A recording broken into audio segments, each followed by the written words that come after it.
So what's going on, everybody? You can tell by the upbeat music, it must be Victory Monday. Man, I really want to talk about this game, but first I'm going to salute out the chat to everybody who was here. We got Jack Kenna, we got Robert Pena, and Cool Kev. A salute to all of you for showing up, man. Thank you so much, because if it wasn't for you, I wouldn't be doing this show. But also, who doesn't want to report on a win? Man, this was absolutely outstanding. Let's hop over to the stats, just like I always like to do. I hope the audio's coming in good. I've actually had all my backdrops made, so got like 10 or 11 backdrops to go through after we go over the stats. So let's hop on over to that. Go here.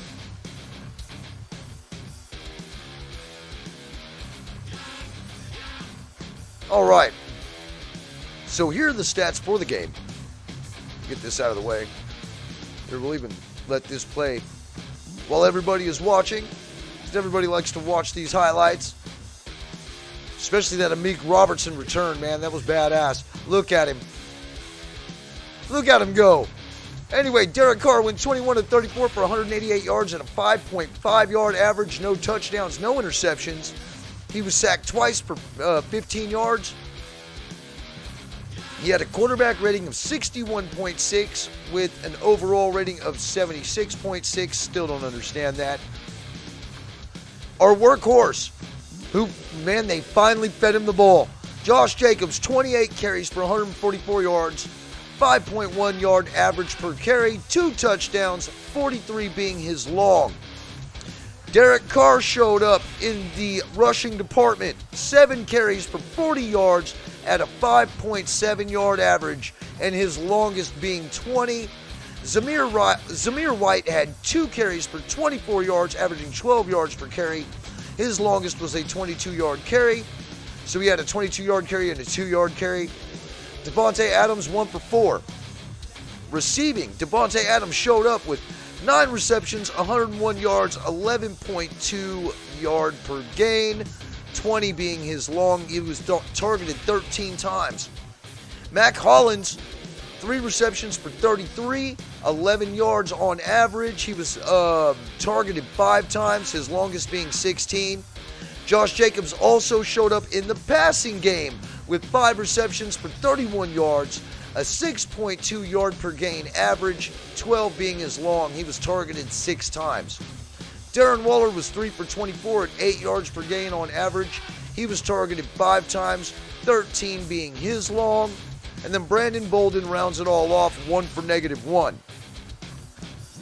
Defensively, man, we showed up. Divine Diablo had 8 total tackles, 3 solo. Denzel Perryman, it's good to have him back, man. 5 total, 4 solo. And 2 of those tackles was for a loss.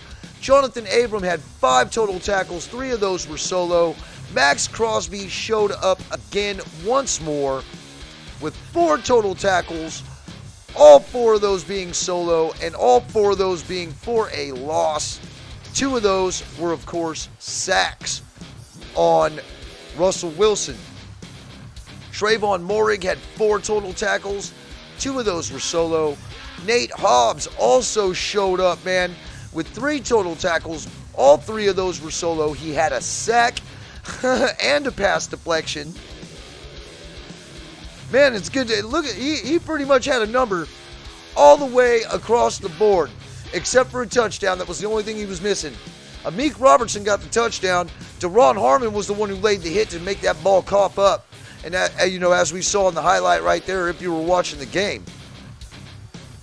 But Amik Robertson, 3 total tackles, 2 of those were solo, and then of course that miraculous touchdown run off that fumble.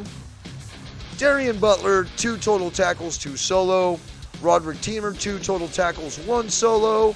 Chandler Jones, 2 total tackles, none of those were solo. Jonathan Hankins, same. Belial Nichols, the same. Kendall Vickers, 1-1. Malcolm Kuntz, 1-1. Matthew Butler, 1-1. Matthias Farley, who I'm glad is back on this team and actually been called up instead of Palomau. He had one total tackle, and Andrew Billings rounds it off with 1 total tackle, totaling the team tackles at 50. The solo tackles at 29. We had 3 sacks, 7 tackles for a loss, and 1 pass deflection, 4 quarterback hits, and 1 defensive touchdown. Now that's what I'm talking about, man. That's how you play defense. All right, we also had a missed extra point by Daniel Carlson, but he was also 4 for 4 on field goals, 39 being his long. And you know, that pretty much rounds it all off, man. I mean, and we can go over here and look at their stats too, man. They could not run the ball worth a shit. Russell Wilson was their top rusher with 4 carries for 29 yards and a 7.3 yard average and 1 touchdown. All right. Passing, he did well. 17 to 25 for 237 at 9.5 yards. 2 touchdowns, no interceptions. His overall rating was 124.9, but his quarterback rating was a 50.7. He was sacked 3 times for 23 yards, but like literally, the guy, Javonte Williams, he was basically the guy who had most of their carries.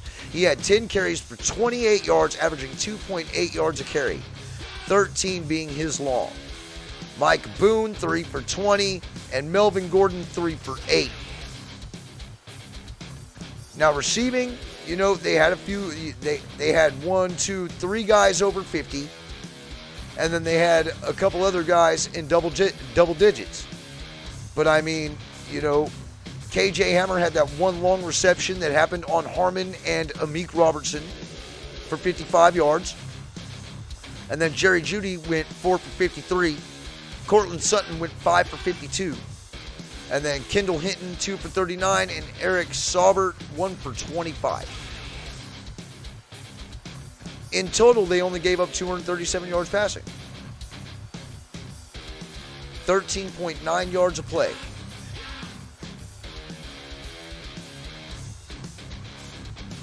And we were working the middle of the field, obviously.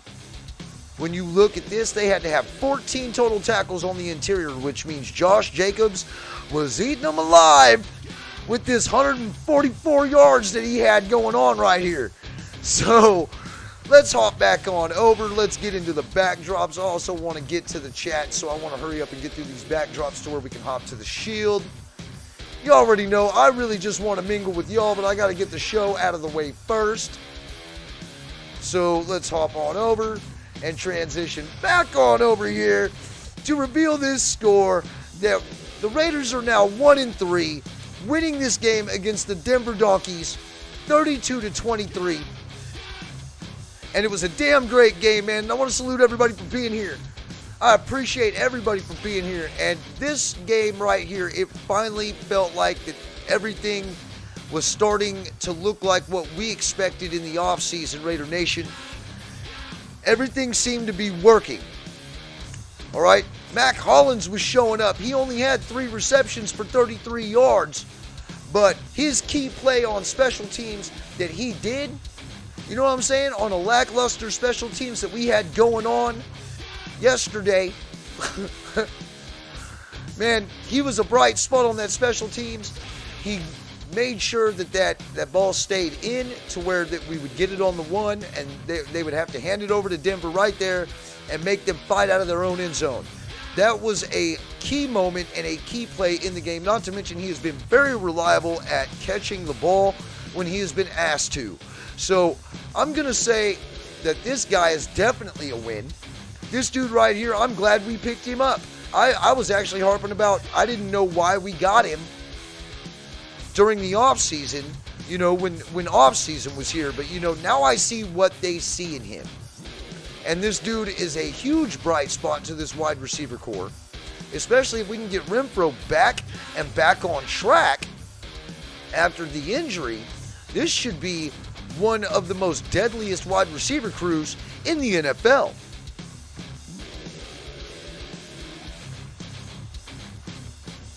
And speaking of deadly wide receivers, Davante Adams had 9 receptions for 101 yards. He didn't have any touchdowns, but he was definitely a game changer. He made pretty much the whole secondary of Denver have to second guess themselves to where they were too busy trying to cover receivers instead of covering Josh Jacobs, who was running up the damn field, hitting the second level and cracking fools. So I give kudos to Davante Adams for coming up with a real big game, and him not even really being the focal point of the game. He still made a huge difference, man. So, I mean, I'm glad we picked this dude up. He showed out in the last 4 games, man. He has showed out. Now, he didn't get a touchdown this game, but he has definitely showed out in all 4 of these games, and he has definitely been more of an asset than a liability. And, of course, we got to talk about Josh Jacobs and his 144 yards rushing. This is a career day for him. He has never had a day like this in the NFL, and he did it yesterday against the Donkeys, a team that he is normally known to beast on anyway, but he really opened up a can of whoop ass on them yesterday and ran the ball right down their throats. It felt real good to watch that game and watch us run a smash mouth style football like we used to back in the day. It felt good, it looked good, and it worked. So, I mean, obviously, look at what happens, Raider Nation, when you run the ball effectively. He had over 5 yards per carry, 144 yards rushing, and let's not forget about what in the hell he did in the passing game. His longest rush was 43 yards long. He had 2 touchdowns, and in the passing game, he also drew 31 yards on 5 receptions. So, I mean, this guy right here, knowing that he hasn't had a contract yet, this dude is showing out better than we've seen him in the past, and he's shelled out in the past too, just like he did toward the end of the season last year. The guy is an absolute beast. He does need a new contract. I just hope that this regime is going to make that move sooner or later to go ahead and give it to him. Maybe by week 6, hell, maybe even by week 12. Either way, as long as we get him signed before he walks out of the doors at the end of this season, is good with me. Derek Carr didn't have a great day. But when your team is playing as good as they are playing, you don't have to have a great day. You don't have to have really big numbers. He went 21-34 for 188 yards, no touchdowns, no interceptions. Great, man. He didn't make any mistakes, but also everything else. Out of anything else, look at what else he did. 7 carries for 40 yards. Now, wasn't everybody harping on him about how he would not leave the pocket, how he would not take off? how he would not extend plays. This dude did it 7 times, and he broke out with a 20-yard rush and also a 10-yard rush. You know what I'm saying? This dude, and he was running with some conviction, man, and I love seeing that shit. Love seeing it. It was fucking wonderful to see this finally happen. Never knew that this guy actually was that fast, because we normally don't see him take off running like that. Now, should we expect him to do it all the time? And in every game? No. Okay, he's been in the league 9 years. He's broke his fibula, he's broke his back. You know what I mean? You can't expect him to sit there and run like this, but we do need to know that he can do it when he needs to. And I think he's already shown everybody, even this coaching staff, that he can do it if he needs to. Now, besides Amik Robertson getting that touchdown, all right, and him and Harmon were burned on that one play, but they made up for it and lit homeboy's ass up and got the ball out and redeemed themselves for getting burned like that by getting that fumble and that touchdown. But this dude right here has been balling the fuck out. Now, I've been in other people's chats. I've been in Samoan's chat. I've been in Sanjit's chat. I've had fucking idiots coming up and pretty much texting me going, oh, well, Nate Hobbs isn't that good. Amik Robertson's better than he is. Look, Amik Robertson's doing very well this year, and I'm not going to knock him for the game that he's playing right now, but Nate Hobbs is on another motherfucking level. Now, I'm not saying he's Deion Sanders, but he's definitely on another level when it comes to this secondary. This dude is a beast, and he is showing up every game, and he is in on every play. This dude needs to get his props, man. We all thought that this guy wouldn't be playing on the outside, that he wouldn't be good on the outside because of the previous year. But this dude not only has excelled and been able to play that position on the outside, but he's been playing it at an elite level. An elite level, which is something that we have needed as a team, as a franchise, since Nnamdi Asomugha. Yeah, I'm going to say it. You know what I'm saying? We needed a lockdown corner like this, and Nate Hobbs is that dude. Denzel Perryman being back, man, when he solidified the middle of the field, it showed. They could not run the ball worth a shit because Denzel Perryman was right there in on every play. Also, that one play when he rushes through and lights homeboy up untouched. That was beautiful, man. The way that looked, it's nice having all these pieces coming in off of injury and actually seeing how this team can perform together, because this looks really good. Having this dude back, man, I hope that he can stay healthy. You know what I'm saying? And I hope we have him back by next week, because I hear that he's hurt again. But he had 5 total tackles, 4 of those were solo and 2 of those were for a loss. One where he lit up old homeboy in the backfield. Untouched, man, ran right through and just lit his ass up like a Christmas tree. That's what we've been missing out of the middle. Divine Diablo does play the position, but he doesn't play it like this dude, man. And I hope this guy can stay in there, because I think that he was a turning point in this game. He was definitely a momentum shifter with the style of play that he comes up with. How that intensity that he plays with, it just does something to that defense, man. It does something to MAXX. It does something to the corners. It does something to the other linebackers on the field. It does something having this guy on the field, having his energy, man, his aura out there. It changes the feel of this defense, and I love it, man. I love having him back. Maxx Crosby's been showing up every game, and of course, I've always got to give my love to Maxx Crosby. 4 solo tackles, all 4 of those were for a loss, and he had 2 sacks on Russell Wilson. Maybe instead of him worrying, or Russell Wilson worrying about Chandler Jones, maybe he should be worrying about this young cat right here who's going to be rushing him down for many years to come if he stays in Donkey Land. Now, what do you guys think? Do you think this team is finally, are they finally turning it around? Are they finally starting to get it? To me, if I can read it off of this one game, there's still some work that needs to be done. Special teams has definitely got to get some work, but the offensive line looks good with what we have. I like Alex Bars over there on, where he has taken his spot at. I like Parham over on the other side. You know what I'm saying? And I like the rotational piece in between the new Huron guy, who's coming in as a as a sixth or seventh tackle. I like the way that looks. I like how those plays are setting up. It looks like it's all starting to come together to me if we're looking at this last game. But we still got to work on some things. We got to work on making sure that we don't get any dumb penalties up front. Illuminor, another false start, when he was in the game. These are dumb penalties that we need to isolate. And he even came out on Twitter and apologized about it, which was really cool of him.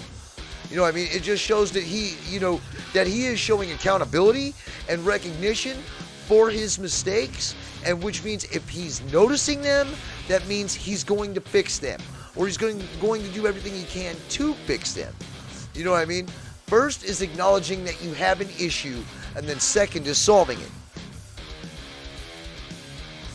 So as long as we're not out there getting dumb penalties, and these players are practicing hard to understand the terminology of this complex playbook and being able to execute.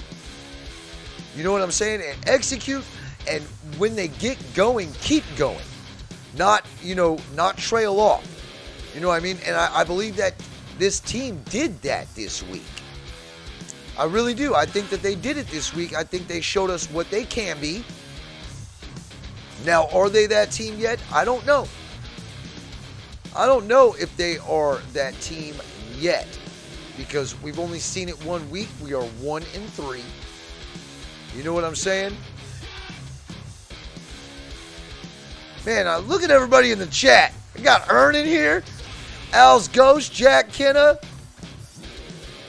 Hefe, KC. What's up, Hefe? Carlos, Raider Ray,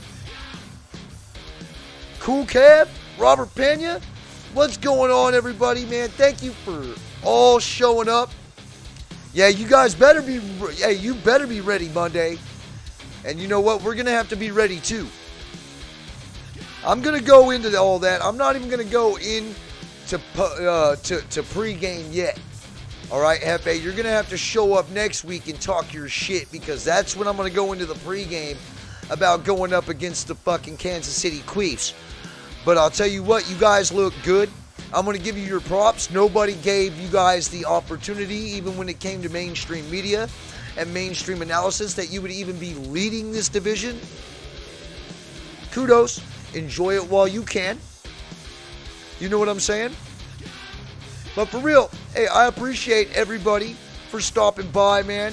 And, I mean, in all actuality, I think this team right here is what we've all been wanting since we heard about the roster back into,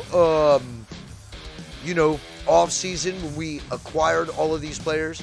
Now, still, the Amber Alert is out on Chandler Jones, but Chandler Jones was pretty much creating a lot of double teams this last game. He really was. He was accumulating a lot of double teams to where Crosby was able to get in there. You can't double team both of them. And this is something that we have actually been wanting and something that we have been foreseeing ever since we picked that guy up.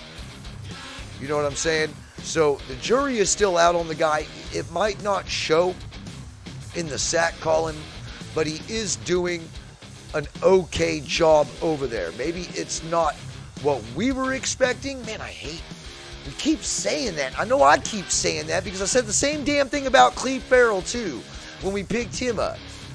You know, maybe we're just not made to have two rushing defensive ends or two rushing outside linebackers. I don't know. But I'll tell you what, as long as he's acquiring a bunch of double teams and Maxx Crosby can get through the line and light the quarterback's ass up, I'm good with it. You know what I mean? If it's not broke, don't fix it. Now, this defense has been a bend but not break defense, in my opinion, because we are still giving up hella points. We gave up 23 points again. And some of the play calling can be lackluster at times. Some of it can be absolutely stupid. All right? Like, I don't understand the onside kick. Because all we did was let them get within 3. Which was dumb. You know what I mean? I'm tired of the cute plays that we're always doing. But I guess that's just something this coaching staff has got to do. Like, for real, man. I mean, I have no explanation for it. I don't get it. Yeah, I don't get why we're doing stupid shit like this, but I'm hoping that it will iron itself out sooner or later. We're going to keep trying it until it succeeds. You know what I'm saying? And then, we'll be all happy about it. But in all actuality, is the reward worth the consequences? You know what I mean? The consequences of it not working. But I can tell you this. What's going on, OG? Nice to see you, man. Thank you for stopping in. But, hey, and you know what? Now that you're here, hey, I want to apologize, OG. I want to apologize because you know what? You were right. We shouldn't have been tripping as bad as we were tripping. We should have just took a deep breath, looked at it logically, and thought about, well, shit, we should win this game. Which, OG, I'm going to be the first to apologize, man. I'm sorry. And I'm actually saying I'm sorry, man. Don't get used to that because I don't do that very often. So, anyway, it was a damn good game.